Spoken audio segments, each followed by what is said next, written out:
Does that help keep it, sustain it as an important film, do you think? Is that one of the major factors? Well, I don't know. I mean, there's a lot of happenstance to it, or because it's at that time in English history. Sure. Now, it was my idea, was the Americans coming in.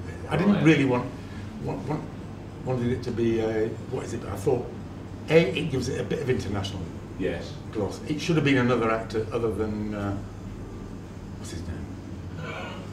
I'll have to leave that with you. You know, you wrote his check. He was the actor who played in a lot of. I've forgotten. Is he the guy? Oh, he's the big guy who works here as a lot as cast as an American, is he? Anyway, you're right. Yes, Eddie Constantine. There you go. Right, now he, in fact, should have been played by Tony Franciosa. Really? Yeah, and Tony Franciosa flew in, and he looked at the script and there'd been changes. We made his part bigger, and he flew out straight out. Oh well. Fucking yeah. So here we are then, 30 odd years now, because of course it was, in the end, I guess we celebrate 30 years because... It's 32 years. 32, really. Well, 32 from it was made. From when it was made, but Handmade Film took it on, yes. didn't they? So 81, I guess, was the year when we all came to know and love it then, was it, as a direct result? Yes, it would be 81 when it was... Yes. It was 81 when it was released. And then it was simultaneously that year released in America in urban areas. Does it come back... I'm not going to say haunt you, quite the opposite. Does it come back and surprise and excite you on a regular basis, this film? Or is it something that's kind of been away for a while? Or? Well, it's gone away for a long while. Sure. I have different perspectives every time I see it, and I haven't seen it probably... I've used it in terms of, say, teaching and you know, incidents like, you know, to do with kind of like a second act in a film or whatever, and I've compared it to some greater films in the Long Good Friday, like Chinatown, or you know, I mean, I've done things like that with it. But I remember the last time I saw it, and in fact, I'd taken Bob for granted, and it was Helen Mirren's performance. Yeah.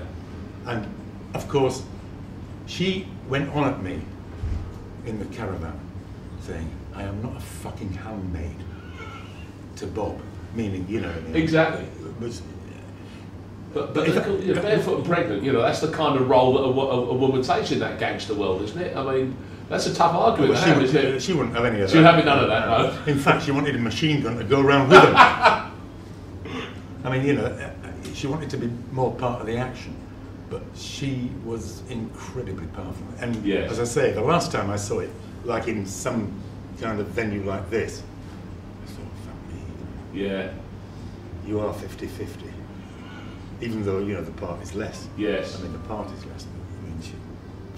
I mean, and they got on well. You know what I mean? Great. Well, that's clearly important. I mean, just to wrap up. I mean, it's 21 in the BFI's 100 top British films.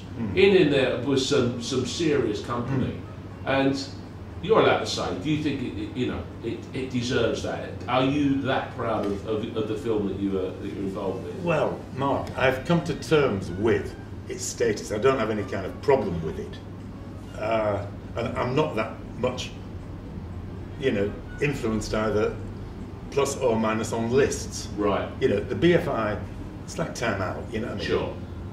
Time Out said it was wonderful when it came out, and then the editor changed, right? Said it was a sack of shit, you know. And I remember the director writing, saying you should, and that was in the face of all his readers saying that this was the greatest film, you know. Oh right, so he got ornery, yeah.